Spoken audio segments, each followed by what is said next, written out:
Welcome to another Kilson Street presentation. We're filming right here from Santa Ana, California. I'm your host, Richard Bernal. Today we have the pleasure of bringing a band from Glendora, California, the Atolls. Thank you for that lovely introduction, Richard. 1, 2, 3, 4!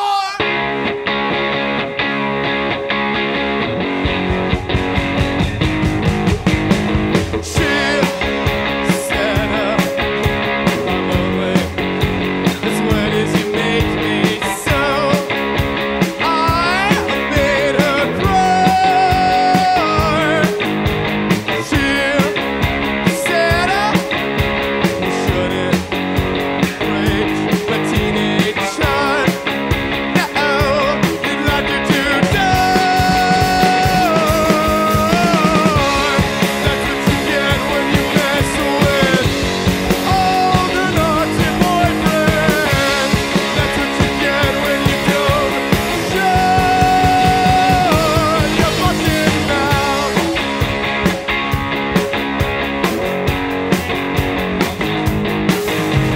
Shit, Santa, I gave you everything that you wanted, so why unhand me now? I said no. I know that your thoughts can turn me down. Now I wanted it now. That's what you get when you mess with all the naughty boyfriends. That's what you get when you wear your collarline crown.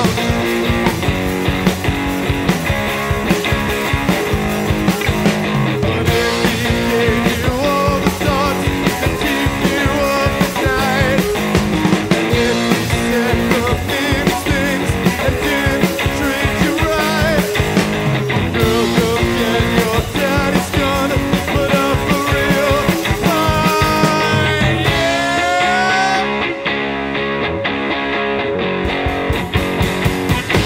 2, 3, 4. That's what you get when you mess with your beat-up girlfriend. That's what you get when you beat up pretty black-eyed girls.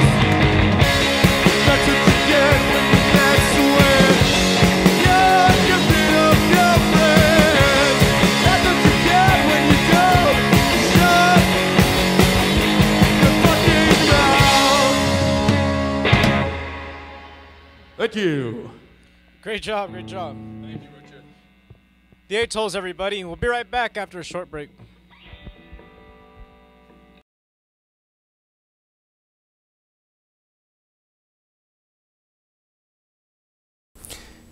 Good evening. This is Kilson Street News at 3 a.m. I'm Pat McGroine, reporting live from Africa, the country that never sleeps because it has AIDS.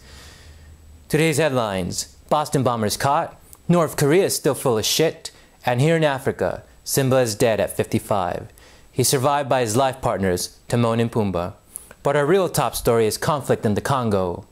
Decades of fighting, civil war, and bad breath have wreaked havoc in this beautiful country of thousands. We have field reporter Hamilton Cox reporting live via satellite. What do you mean we don't have him via satellite? He's calling collect? Well, just accept the charges. What are you, an idiot? This is what we get when we hire someone from CNN. Hello, Hamilton, are you there? Yes, Pat, I'm here. So tell me, what's the situation like over there? Well, it's absolute chaos here in the Congo. You can't go anywhere without either getting shot at or seeing a dead body of blood on the floor. It's pretty bad. That sounds tragic. Tell me, are the stories we're hearing true? Are they using child soldiers? Yes, Pat, they're using child soldiers. They pretty much have them here coming out of the womb. How young? Fetuses, pretty much. They give them guns out of the womb. That's terrible. You know, you always hear about these things in the movies, but when it turns out they're true, it's even worse. Oh, absolutely. Has news of Simba's passing hit the war zone yet? Yes, indeed it has. There was actually a ceasefire for about an hour. People came out in the streets, held hands, and remembered the late great Simba. But it only lasted for quite a bit of time, actually. But it was quite peaceful. So it's like when Michael Jackson died. Yes, they brought out the golden casket for him. So Hamilton, for our viewers at home, can you describe what a war zone is like? Well, Pat, have you ever been in a war zone? Yes. Exactly like that. Okay, thank you, Hamilton Cox. That was Hamilton Cox live from the war zone in the Congo. Stay tuned.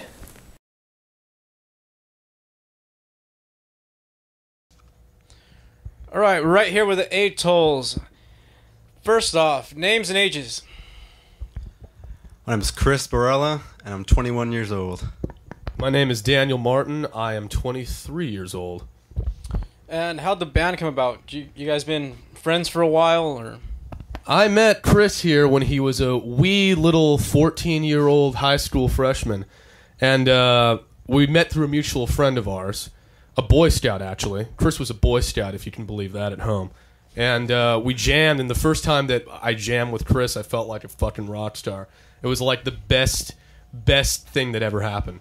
And then we were in a band together, and we've been in a series of bands, and years later, here we are. We met in 2007. As far as inspiration, is there a certain way you guys go about writing songs? Yeah, normally I'll come up with the structure of a song. Sometimes it's very, very complete and finished. Other times it's just a riff, or it's just, an idea. And when I feel comfortable, I'll bring it to Chris, and then we'll work out an arrangement usually. Chris will add drums, he'll add his input, make things a little longer, a little shorter. Usually jam on it for a while, Yeah. A good couple of days we'll jam on it. And then when it's ready and done. But that's normally how things are done as far as the songwriting process is concerned. Would you say there's anybody that's influenced you to play your current instrument? John Densmore from The Doors. Good choice. As far as I'm concerned with my instrument, it's less of me playing my particular instrument and more of me actually being in a band. Artists like REM and Emma Russick from Australia. She and bands like REM have really inspired me to actually pursue this. And how often are you guys writing new material? All the time, pretty much. Almost every practice, really. Yeah, we have dozens of songs from over the years. Dozens, like a lot. We've only recorded probably a fifth or a sixth of everything that Exactly, that's what I we've was written. going to ask. How much does the public see? Not very much at all. Yeah, not yet. We intend to record more, and we're always trying to record and trying to release new material. But so far we've only recorded about 10, 11 songs. A couple of those are covers, and we have at least 40, 50 more songs. Right on. Yeah. In a steel cage match, who would win, Beetlejuice or Bridget the Midget? Beetlejuice, because of the teeth. Of course. Yeah. Yeah, I forgot about The the teeth. Yeah, he's got gnarly teeth. What would be your first thing that you would buy with $1 million? An actual atoll. An actual fucking atoll island. And hopefully, a bunch of slaves to go with it, something like that, Slaves, horses. Kind of slaves. What kind of slaves? Well, I definitely want a masseuse, an island person masseuse. I'd need a chef. I would need people to clean my clothes, rub my body, drive me. I'd need a chauffeur. I'd need like a Morgan Freeman type, island person chauffeur. I don't think $1 million could buy you that much, though, which is why you all need to go home and tell everyone about our band. Please. I'll invite you all to my island, so come on out. What would you buy, Chris? I'd probably buy a country. a whole country. With $1 million. No We slaves. dream big. Well, maybe a little bit. A couple to, keep up my farm. All right. I'd buy a farm. And besides yourself, who's your favorite musician in the band? I'm just kidding. All right. Who's the one special person in your life that you would love to see you make it? My mom. This guy right here. And Dan, too. Yeah, that's true. Yeah, we're a unit. Cock and balls, us two. It's my rock. How would somebody get a hold of the band if they... Well, we're on Facebook. We're on Bandcamp. We're called the Atolls, ATOLLS. Yeah, Facebook, Bandcamp, Twitter, the internet that Al Gore created for all of us to enjoy and behold. What's the website? Oh, and then we also have our website, which is the-atolls.com. And that's always kind of under construction and stuff. But yeah, SoundCloud as well. So that's where you can listen to us. Last but not least, explain this to me. Oh, this is a image from our first EP, and that is a double-sided poster that we created for our self-titled record that we put out a couple years ago. We recorded it all ourselves in both of our homes, and that's kind of when we both learned how to record and do all that sort of thing. Everything on there is actually live in one take. Right on. Yeah. Right So, yeah, that's what the Older Nazi Boyfriends is on, the self-titled record. Any other bands that you'd like to plug? You know, we have only 2 bands that we know that we like. Chris, you talk about the band that you know. Something's from Glendora, California. You know, I went to school with all the guys, and they're great. You should check out their music. Chris also actually recorded their first EP. That's right. I recorded the first EP. Like, when was that? A couple months ago? Yeah, it just came out a couple months ago, but definitely check it out. What is their Facebook? Their Facebook is facebook.com/somethingsUSA, and then the band that I know is called Wild Eyes. I'm friends with the lead singer Eric Padilla. They're a shoegaze band. They came out with a record almost a year ago called Blue Haze that's rather popular on the internet. And we play shows with both these bands fairly regularly. They're good guys, so by all means, check them out. And, yeah. Right on. Well, us here at Kilson Street would like to thank you guys, the Atolls. But we'd really like to thank the fans, and all we can say is just keep checking in. Thank you. Thank you very much, Richard, and thanks to Kilson Street. You're welcome. Thank you, guys.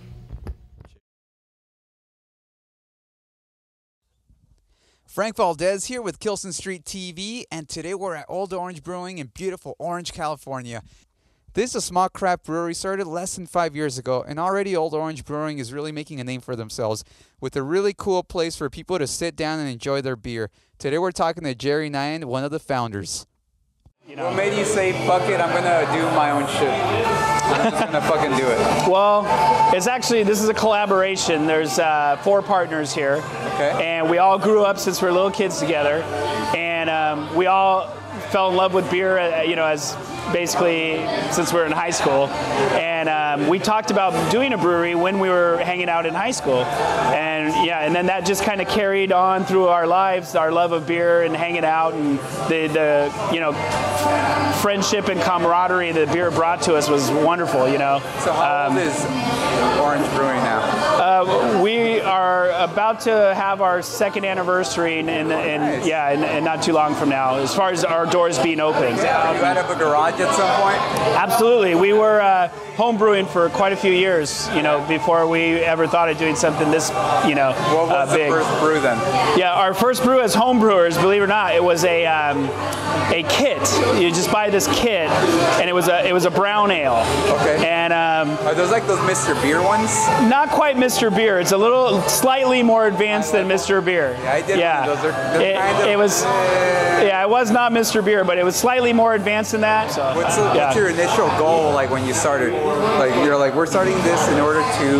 Yeah, our main focus here is to build a place for our community to hang out and have a good time and have fun, right? And in the process of that, to just further everybody's appreciation of craft beer and the artistry behind it, and as is spoken in our labels. We actually hired a local artist to do all our label work for us, and we put a lot of energy and thought into our artwork and our labeling that goes on our bottles.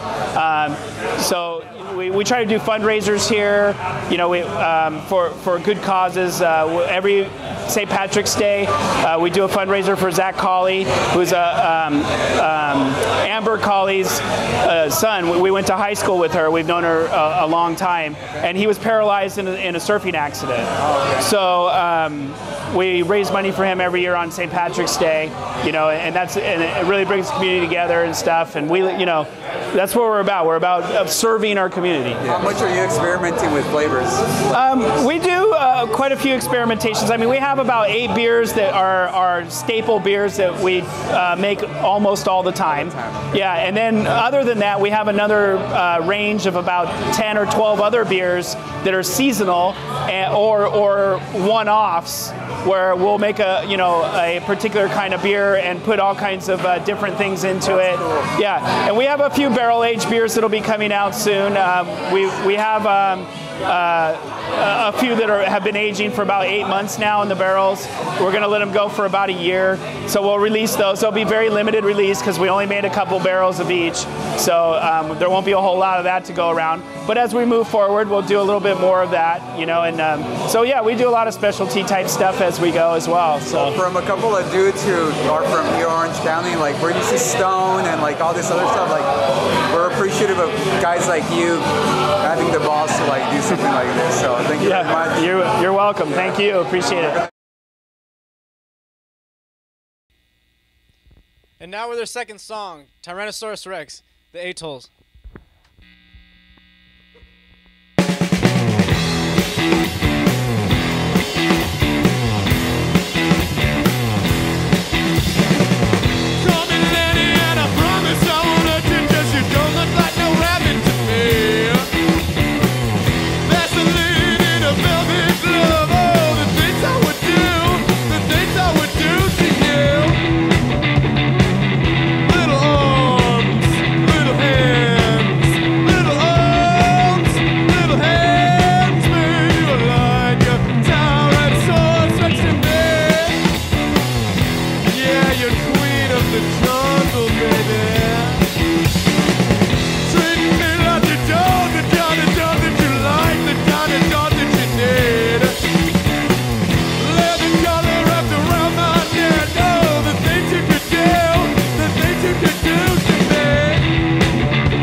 Look, I'm gonna level with you guys. Kilson Street didn't buy a round-trip ticket, so I'm kind of fucked right now. I need $2,000, so I started Kickstarter. If you have whatever money you have, just send it to our African headquarters, 6969 Kilson Street Drive, Africa. All right, thank you. Do you have any Coke?